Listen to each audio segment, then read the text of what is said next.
નમસ્કાર, આપ જોઈ રહ્યા છો જીએસટીવી ન્યૂઝ અને બિઝનેસ પ્લસ સાથે હું છું ધ્વની। કારોબારી સપ્તાહના બીજા દિવસે ભારતીય શેર માર્કેટમાં વેચવાલી આવી રહી, જેના કારણે સેન્સેક્સ અને નિફ્ટી એક મોટા ઘટાડા પર બંધ થયા। ક્રૂડ ઓઇલની કિંમતોમાં ઉછાળો અને લાલ સાગરમાં વધી રહેલા તણાવને જોતા રોકાણકારોએ માર્કેટમાંથી નાણાં પરત ખેંચવાનું યોગ્ય માન્યું। બીજી તરફ માર્કેટને બ્રોડર માર્કેટનો પણ સાથ ન મળ્યો। બીએસસી મિડ કેપ અને સ્મોલ કેપ ઇન્ડેક્સ સામાન્ય ઘટાડા સાથે બંધ થયા, જેના પગલે રોકાણકારોની સંપત્તિમાં 66,000 કરોડનો ઘટાડો થયો। કારોબારમાં સૌથી વધુ ઘટાડો રિયલ્ટી, ઓટો, બેન્કિંગ અને આઈટી કંપનીઓના શેર્સમાં જોવા મળ્યો, જ્યારે બીજી તરફ ફાર્મા, મેટલ અને ઓઇલ એન્ડ ગેસ કંપનીઓના શેર્સમાં તેજી તરફી વલણ રહ્યું। કારોબારના અંતે સેન્સેક્સમાં 0.53% અને નિફ્ટીમાં 0.35%નું ગાબડું નોંધાયું।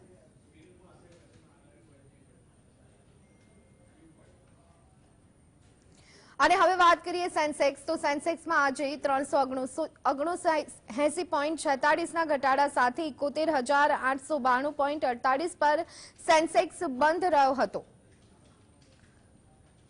તો આ સાથે નિફ્ટીની વાત કરીએ તો 74.10ની સાથે 21,665 પોઈન્ટ 80 પર બંધ રહ્યો હતો। અને હવે વાત કરીએ હીરો શેર્સ વિશે તો અદાણી પોર્ટ્સની વાત કરીએ તો ₹30.55 સાથે 1,078.40 પર અદાણી પોર્ટ્સ બંધ રહ્યો હતો। તો આ સાથે ડીવીએસ લેબ્સની જો વાત કરીએ તો ₹114.10નો વધારો જોવા મળ્યો અને 4,030 પર ડીવીએસ લેબ્સ બંધ રહ્યો હતો। સન ફાર્માની વાત કરીએ તો ₹35.95ના વધારા સાથે 1,296.20 પર બંધ રહ્યો હતો।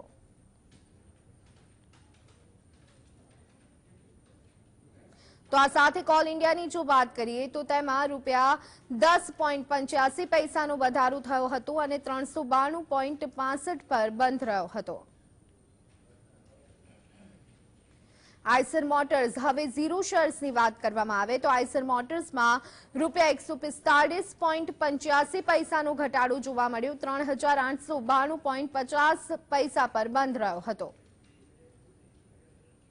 મહિન્દ્રા એન્ડ મહિન્દ્રાની વાત કરીએ તો ₹47.10ના ઘટાડા સાથે 1,656.20 પર મહિન્દ્રા એન્ડ મહિન્દ્રા શેર બંધ રહ્યો હતો। તો આ સાથે અલ્ટ્રાટેક સિમેન્ટ પર હવે નજર કરીએ તો તેમાં ₹259.30નો ઘટાડો જોવા મળ્યો અને ₹10,204.70 પર અલ્ટ્રાટેક સિમેન્ટ બંધ રહ્યો હતો। તો લાર્સનની વાત કરવામાં આવે તો તેમાં પણ ₹87.35નો ઘટાડો જોવા મળ્યો અને ₹3,438.10 પર લાર્સન બંધ રહ્યો હતો।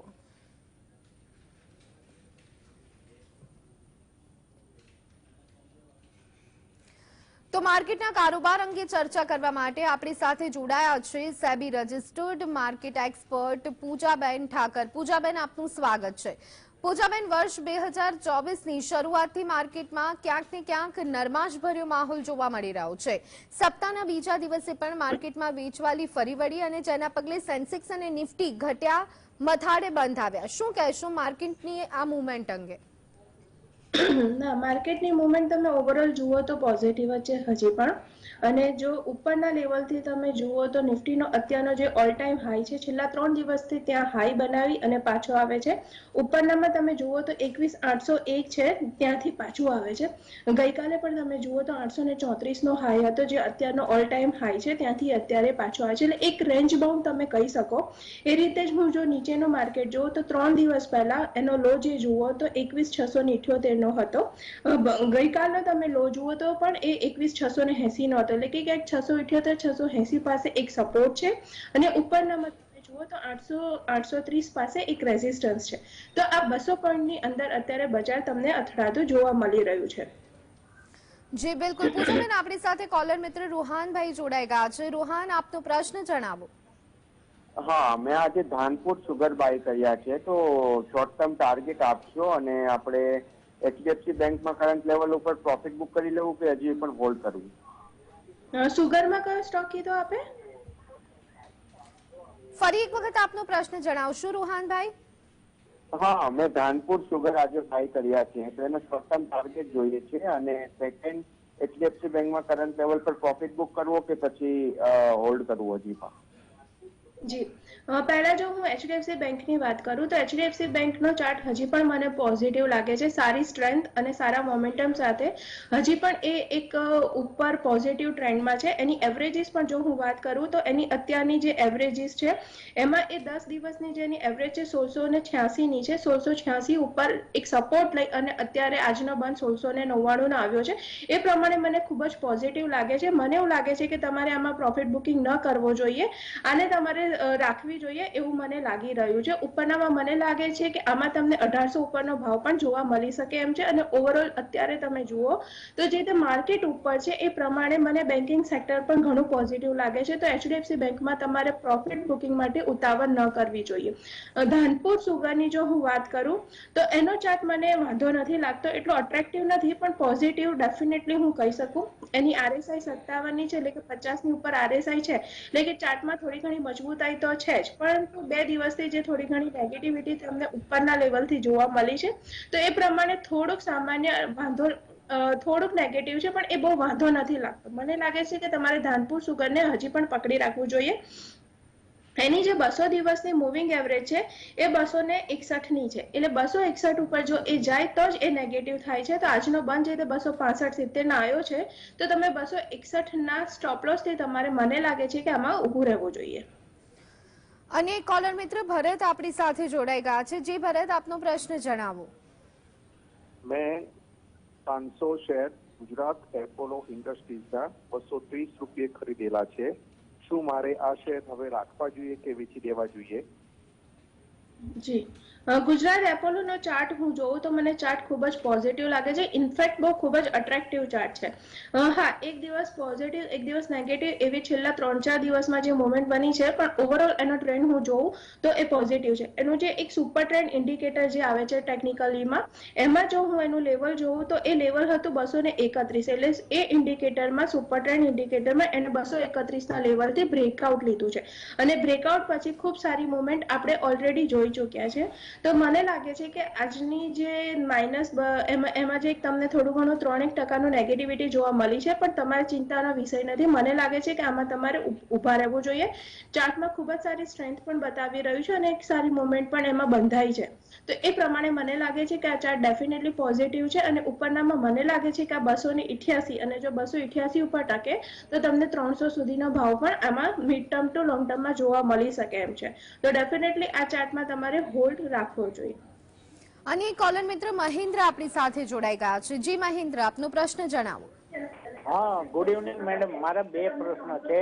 એક તો યસ બેંક અને અલોક ટેક્સટાઇલ. અલોક ટેક્સટાઇલ આજે 20% ઉપલી સર્કિટમાં હતો. કયા ભાવે વેચવા જોઈએ, યસ બેંક અને અલોક ટેક્સટાઇલ? જી, યસ બેંકમાં જોવું તો હવે આગળનામાં એનો ટેકનિકલ ચાર્ટ જે રીતે ઇમ્પ્રુવ થઈ રહ્યો છે, ધીમે ધીમે પોઝિટિવ એનું એક ડેવલપમેન્ટ થઈ રહ્યું છે. એ પ્રમાણે ચાર્ટ ઘણો જ પોઝિટિવ લાગે છે. ચાર્ટમાં ખૂબ જ સારી સ્ટ્રેન્થ અને મોમેન્ટ પણ ધરાવી રહ્યો છે. એનો જે ઇન્ડિકેટર, ટેકનિકલી ઇન્ડિકેટર આવે જે પેરાબોલિક સ્ટોપ એન્ડ રિવર્સલ, એનો જે લેવલ હતો એ 22 રૂપિયા અને 48 પૈસાનો હતો. એની ઉપર એ બ્રેકઆઉટ બતાવે છે. અને આજનો બંધ તમે જુઓ તો 23 રૂપિયા અને 20 પૈસા છે, એટલે કે બ્રેકઆઉટ લેવલની ઉપર એ 2 દિવસ બંધ આવ્યો છે. એટલે હવે ધીમે ધીમે એ પોઝિટિવ થઈ રહ્યો છે. હજી પણ બ્રેકઆઉટ કન્ફર્મ ન કહેવાય. 2 થી 3 બંધ હજી પણ એના 22 રૂપિયા અને 50 પૈસાની ઉપર બંધ હોવા જોઈએ. તો તમે આ 2-3 દિવસ એને વોચ આઉટ કરો, અને જો બ્રેકઆઉટ લઈ લે છે પછી તમને એક ઉછાળો જોવા મળી શકે એમ છે. જે મને લાગે છે માફ કરશો, 32 રૂપિયા કે 34 રૂપિયા સુધી એ જઈ શકે એમ છે. તો તમારે, મને લાગે છે કે આમાં ધ્યાન રાખવું જોઈએ. અલોક ટેક્સટાઇલની જો હું વાત કરું તો એનો ચાર્ટ પણ મને ઘણો જ પોઝિટિવ લાગે છે. ઇનફેક્ટ જે આજે જે 20% ઉછાળો આવ્યો છે એનું જે બ્રેકઆઉટ લેવલ પડતું હતું 23 રૂપિયા અને 90 પૈસા પાસે, એની ઉપર આ બ્રેકઆઉટ આપી અને 25 રૂપિયા અને 80 પૈસાનો બંધ આવ્યો છે. જે રીતે મેં વાત કરી, બ્રેકઆઉટ લેવલ કન્ફર્મેશન 3-4 બંધ એના એ લેવલ ઉપર હોય તો કહેવાય. એટલે આજે પ્રથમ બંધ એનું એક આવ્યું છે આલોક ટેક્સટાઇલમાં પણ. તો મને એવું લાગે છે કે તમારે 23 રૂપિયા અને 90 પૈસાનું જે એ લેવલ છે એની પર 3 થી 4 બંધ આપે છે કે કેમ, એ તમારે વોચ આઉટ કરવું જોઈએ. જો એની ઉપર રહે છે તો પછી બ્રેકઆઉટ કન્ફર્મેશન થઈ જાય છે, અને બ્રેકઆઉટ પછી મને લાગે છે કે આમાં તમને 10 થી 12 રૂપિયાનો ઉછાળો જોવા મળી શકે એમ છે. અને એક કોલર મિત્ર લક્ષ્મીરામ જોડાઈ ગયા છે. લક્ષ્મીરામજી, પ્રશ્ન જણાવો. હાજી હા બેન, મારો પ્રશ્ન છે કેલ્ટોન ટેકનો અને ગુજરાત ઇન્ડસ્ટ્રીયલ પાવર આ બે શેરના ભવિષ્ય વિશે હું જાણવા માંગુ છું. આપનો અવાજ મને આવી રહ્યો છે, ફરીથી જણાવશો? હલો. હાજી, જણાવો. હા, કેલ્ટોન ટેકનો અને ગુજરાત ઇન્ડસ્ટ્રીયલ પાવર આ બે સ્ક્રિપ્ટ વિશે, આ બંને શેર વિશે, એના ફ્યુચર વિશે હું જાણવા માંગુ છું. જી, કેલ્ટોન ટેકનોલોજીની હું જો વાત કરું તો ચાર્ટ ખૂબ જ પોઝિટિવ છે. ઇનફેક્ટ એક અપટ્રેન્ડમાં પણ બતાવી રહ્યું છે અને ચાર્ટમાં સારી સ્ટ્રેન્થ અને એક મોમેન્ટમ પણ એમાં બંધાઈ છે. તો એ પ્રમાણે મને પોઝિટિવ લાગે છે. એનું જો હું બ્રેકઆઉટ લેવલ જોઉં તો એનું 105 રૂપિયા અને 70 પૈસા ઉપર એનું બ્રેકઆઉટ આવે છે અને આજનો બંધ છે એનો 103 રૂપિયા અને 70 પૈસાનો. જે રીતે હમણાં મેં વાત કરી, બ્રેકઆઉટ લેવલ ઉપર 3 થી 4 બંધ હોવા જોઈએ, તો મને એવું લાગે છે કે તમારે આને 3 થી 4 દિવસ વોચઆઉટ કરવું જોઈએ. જો 105 રૂપિયા અને 70 પૈસા ઉપર એ કન્ટિન્યુઅસલી 3 થી 4 બંધ આપી દે છે તો પછી બ્રેકઆઉટ લઈ લેશે.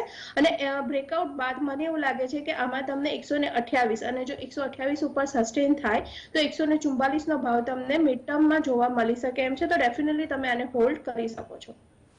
અને એક કોલર મિત્ર ભાવેશ આપણી સાથે જોડાઈ ગયા છે. જી ભાવેશ, પ્રશ્ન જણાવો. હા, એચસીસીસી બેન મારે લેવાય કે ના લેવાય? જી, એચસીસીસી હિન્દુસ્તાન કન્સ્ટ્રક્શનની જો તમે વાત કરી રહ્યા હો તો મને એનો ચાર્ટ થોડો ઘણો નેગેટિવ લાગી રહ્યો છે. આને તમારે પસંદ ન કરી શકાય. જો પોઝિશન ના હોય તો નવા લેવા માટે ઉતાવળ ન કરવી જોઈએ. અને જો પોઝિશન હોય તો પણ મને એવું લાગે છે કે એચસીસીમાં અત્યારે બીજા ઘણા બેટર ઓપ્શન્સ છે, તો તમે એમાં ટ્રાય કરી શકો છો. તો જો પોઝિશન હોય તો પણ મને એવું લાગે છે કે આમાં તમારે એક્ઝિટ થઈ જવું જોઈએ, કારણ કે ટેકનિકલી મને ચાર્ટ ખૂબ જ વીક લાગી રહ્યો છે. તો બિઝનેસ પ્લસ કાર્યક્રમ આગળ પણ યથાવત રહેશે, પરંતુ અત્યારે સમય થયો છે બ્રેક લેવાનો. પૂજાબેન, આપની પાસેથી એ જાણવા માંગીશું કે શું સારી કંપનીઓના શેર્સમાં હાલમાં લેવલ એથી નવી ખરીદારી કરવી જોઈએ કે પછી દરેક ઘટાડે ખરીદારીનું વલણ અપનાવવું જોઈએ? ડેફિનેટલી અત્યારનું જે એનું બજાર છે એ પોઝિટિવ છે અને હજી મને એવું લાગે છે કે જે મેમાં 2024માં આપણું ઇલેક્શન છે ત્યાં સુધી બજાર મને પોઝિટિવ જ લાગી રહ્યું છે. અને એની એક રીતનું જોવું તો મને ઘણું સારું લાગી રહ્યું છે. એટલે જે સારા ફંડામેન્ટલ સ્ટોક્સ છે એમાં આ લેવલે પણ તમે થોડું ઘણું પરચેસ કરી શકો છો. અને જે રીતે થોડું જે તમે વાત કરી કે દરેક ઘટાડે પણ બાય ઓન ડીપની સ્ટ્રેટેજી અપનાવવી જોઈએ એવું મને લાગી રહ્યું છે. જી બિલકુલ. પૂજાબેન, બેન્કિંગ સેક્ટરમાં તમારી પસંદગીના બે ખાનગી બેંકના સ્ટોક કયા હોઈ શકે? ખાનગી બેંકમાં જો હું વાત કરું તો મારી પહેલી પસંદગી આઈસીઆઈસીઆઈ બેંક છે અને બીજી કોટક બેંક છે. આ બે મને ઘણી પોઝિટિવ લાગી રહી છે. આઈસીઆઈસીઆઈ બેંકની જો હું વાત કરું તો આઈસીઆઈસીઆઈ બેંકનો જો અત્યારે હું લેવલ જોઉં તો મને એક બ્રેકઆઉટ દેખાઈ રહ્યું છે. બ્રેકઆઉટ માટે અત્યારે કોન્સોલિડેટ થઈ રહ્યો છે, પણ એના માટેનો જે એક બેઝ બનવો જોઈએ એ બેઝ બની રહ્યો છે. તો એ પ્રમાણે મને ઘણી પોઝિટિવ લાગે છે. ઉપરનામાં મને લાગે છે કે 1030 સુધી એ જઈ શકે છે. અને બીજી જો હું કોટક બેંકની વાત કરું તો કોટક બેંકનો ચાર્ટ પણ મને ઘણો પોઝિટિવ લાગી રહ્યો છે. કોટક બેંકનો અત્યારે એક અપટ્રેન્ડ છે, પ્લસ એક પોઝિટિવિટી પણ એમાં જોવા મળી રહી છે. એ પ્રમાણે મને લાગે છે કે આ 1950 ઉપર જતો રહેશે. અને એનું એક અત્યારે જે રીતે એવરેજીસ હું જોઉં તો એ તમામ એવરેજીસને એક સપોર્ટ તરીકે કામ કરી રહ્યું છે. અત્યારે એની 10 દિવસની જો હું એવરેજ જોઉં તો એ 1880 ની છે. જી, કોલર મિત્ર વસંત આપણી સાથે જોડાઈ ગયા છે. જી વસંત, આપનો પ્રશ્ન જણાવો. હાજી, મારો સવાલ છે ગેસ ઓથોરિટી ઓફ ઇન્ડિયા, ગેલ અને એલઆઈસી હાઉસિંગ ફાઇનાન્સ અંગેનો. તો આમાં મને સારું મળતર થાય છે, તો આ બેના ભાવ હજી વધશે ખરા? જી, ગેલની હું જો પહેલા વાત કરું તો મને ચાર્ટ ઘણો પોઝિટિવ એક અપટ્રેન્ડમાં લાગી રહ્યો છે. એની ચાર્ટમાં સ્ટ્રેન્થ પણ ઘણી સારી છે. 73ની આરએસઆઈ બતાવી રહ્યું છે અને એક ધારી સરસ મોમેન્ટમમાં એ ઉપરનો અપટ્રેન્ડ બતાવી રહ્યો છે. એ પ્રમાણે ગેલનો ચાર્ટ મને ઘણો પોઝિટિવ લાગે છે. મિડ ટર્મ ટુ લોંગ ટર્મની જો હું વાત કરું તો તમે જે રીતે વાત કરી કે તમને સારું મળતર ઓલરેડી મળી રહ્યું છે, તો એ પ્રમાણે મને લાગે છે કે તમે જો થોડું ઘણું ઘટે પણ છે તો તમારે એવરેજ આઉટ કરી અને એક્યુમ્યુલેટ પણ કરવા હોય તો આ સ્ટોકમાં તમે તમારી થોડું ઘણું બીજું પણ ઉમેરવું હોય તો ઉમેરી શકો છો. ફંડામેન્ટલી કંપની ખૂબ જ સારી છે, એટલે કશો વાંધો લાગતો નથી. મિડ ટર્મ ટુ લોંગ ટર્મમાં મને ઉપર એવું લાગે છે કે આ તમને 188 થી તે 190 નો ભાવ તમને જોવા મળી શકે એમ છે. તો તમે ડેફિનેટલી આને હોલ્ડ કરી શકો છો. એલઆઈસી ની જો હું વાત કરું તો એલઆઈસી નો ચાર્ટ પણ ઘણો સારો સ્ટ્રોંગ છે. એક નીચે બેઝ બનાવી અને ઉપર આવ્યો છે. એ પ્રમાણે ચાર્ટમાં ઘણી સારી પોઝિટિવિટી છે, એની સ્ટ્રેન્થ પણ સારી છે અને એક મોમેન્ટમ પણ સારું છે, તો એ પ્રમાણે પોઝિટિવ છે. ઉપરનામાં હું જોઉં તો મને લાગે છે કે આમાં તમને 910 નો ભાવ જોવા મળી શકે એમ છે. ભરતભાઈ જોડાઈ ગયા છે. ભરતભાઈ, પ્રશ્ન જણાવો આપનો. હાજી નમસ્કાર. સાઉથ ઇન્ડિયન બેંકમાં આ સમયે હોલ્ડ કરવો કે વેચી દેવા? સ્ટોકનું નામ કયું કીધું? મારુતિ કીધું આપે? South Indian bank. South Indian bank. Okay, south Indian બેંકની જો હું વાત કરું તો ચાર્ટ ઘણો સ્ટ્રોંગ છે. એક અપટ્રેન્ડ તમને એમાં જોવા મળી રહ્યો છે. સારો એવો મજબૂત એક બેઝ બનાવી અને ઉપર આવ્યો છે.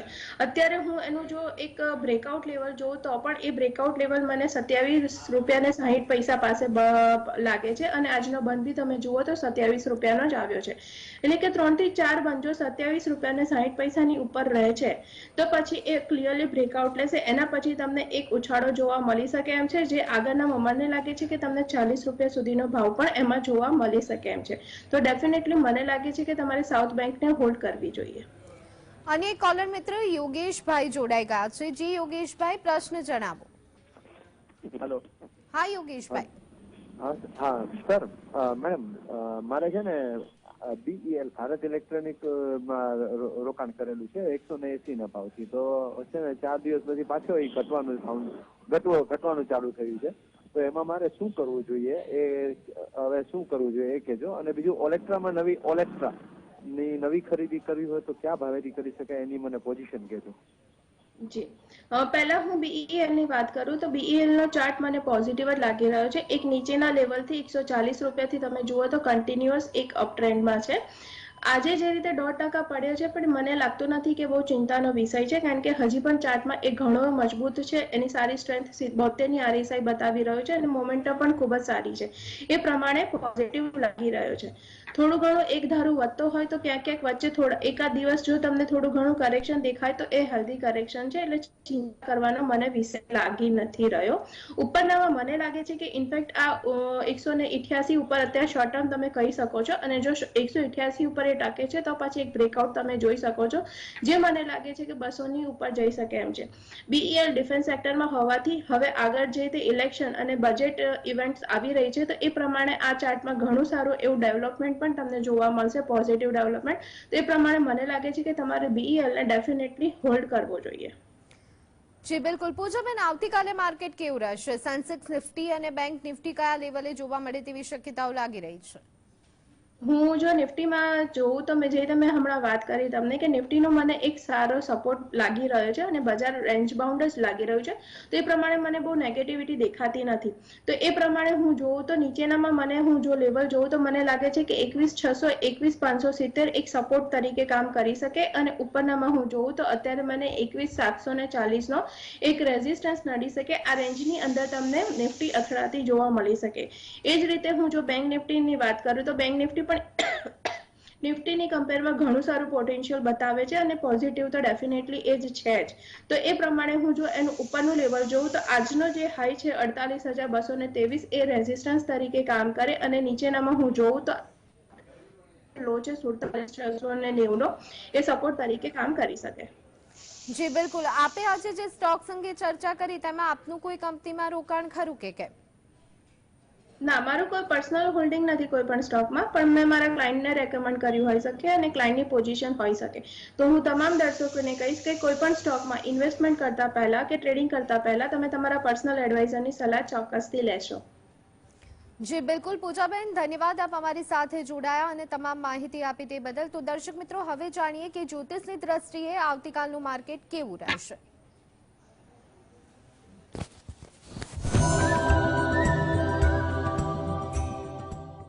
બુધવાર તારીખ 3/1/2024 ઉત્તરા ફાલ્ગુની નક્ષત્ર છે અને કન્યા રાશિ છે.